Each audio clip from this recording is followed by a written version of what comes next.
So, real father, real man. But before I get into what I'm gonna highlight in today's video, I want to first I want to start off with the video with a song, and this is one of my father's favorite songs as well. And I probably just sing these two going forward. These two songs. One I song last week. If you haven't seen Real Father, Real Man last week, go back and check it out. But this week is gonna highlight one of my dad's favorite songs. This is Like a Ship That's Tossed and Driven. So if you know the words, like I said before, I'm not a gospel singer. So if you know the words, sing along with me. Like a ship that's tossed and driven, battered by an angry sea.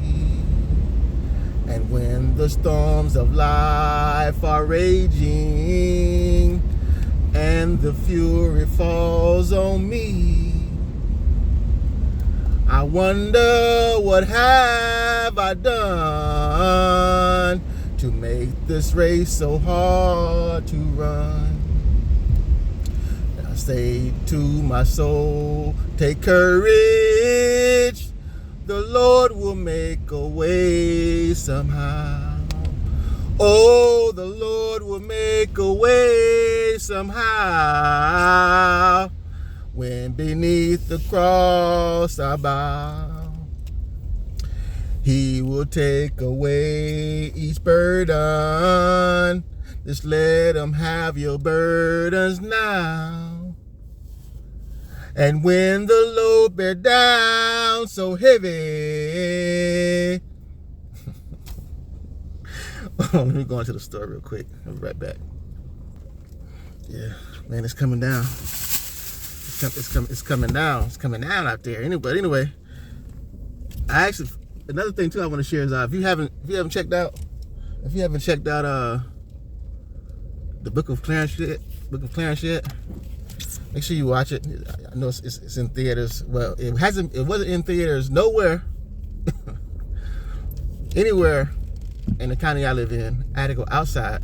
Well, I had to look outside the county. I had to look outside the county to see if it was outside of the county, and it was. But it actually came on the box, so it's on the box now. So I actually got the chance to watch it. It was pretty good. And well, the course of the movie, I don't want to give the movie away, but it's basically him finding his faith that touched me in that movie. That's one of the reasons why I say, he went through all the stuff saying that God didn't exist. And towards the end of the movie, he found his faith, and I thought it was a beautiful thing. So go check it out. If you haven't seen it, gotta check it out. If you can, go to the theater and see it. But if not, then wait till it comes on Netflix or something like that and watch it. But anyway, I want to highlight this gentleman.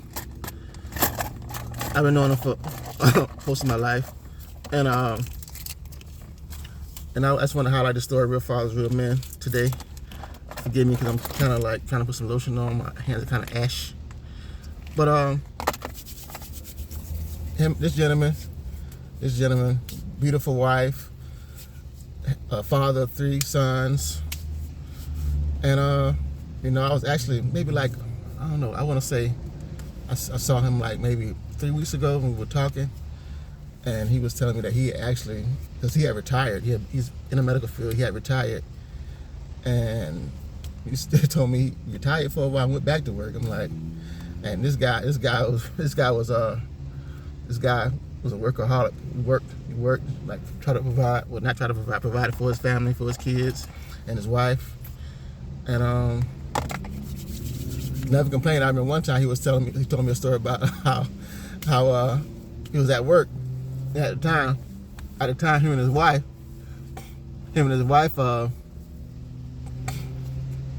had one car. They shared a car at that particular time, and so he was at work, and she was supposed to pick him up as he got out of work at that night.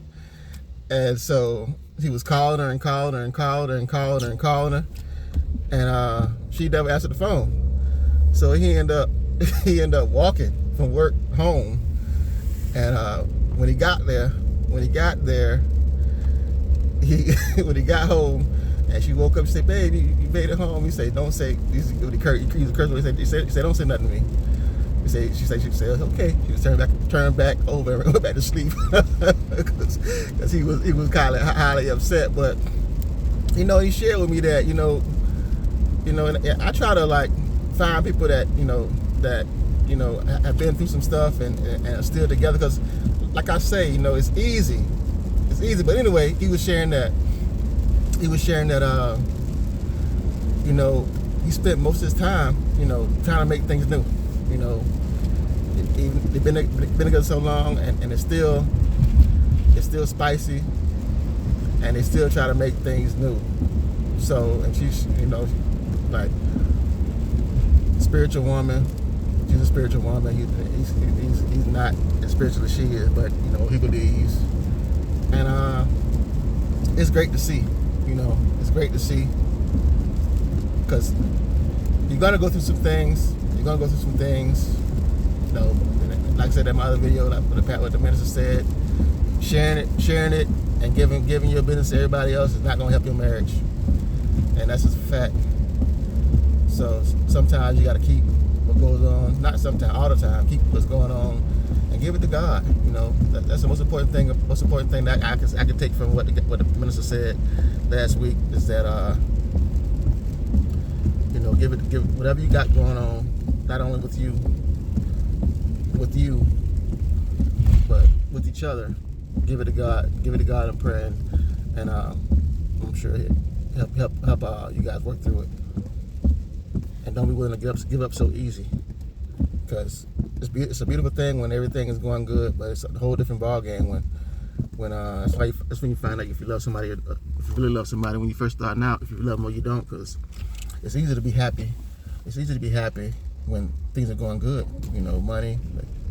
Money's going good. You got things are going good financially, and everything's going good. Everybody's happy, but once you get hit in the mouth, one of you get hit in the mouth, then is the other gonna stay, or is the other gonna go? It's a whole different story.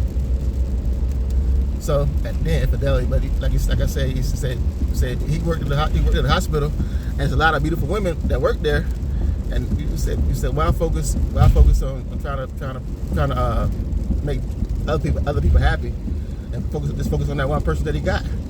That's what he did. He said he had many offers, people trying to derail his marriage, but and then women knew he was married, but no, he said that's what's funny. One of the funny things I'm laughing at, one of the things the minister said at the event is that he said he don't want no other honey. He said he got his honey. He said if it get a little low, he go re-up, make sure he has some more. So that means you do something to spice his marriage up.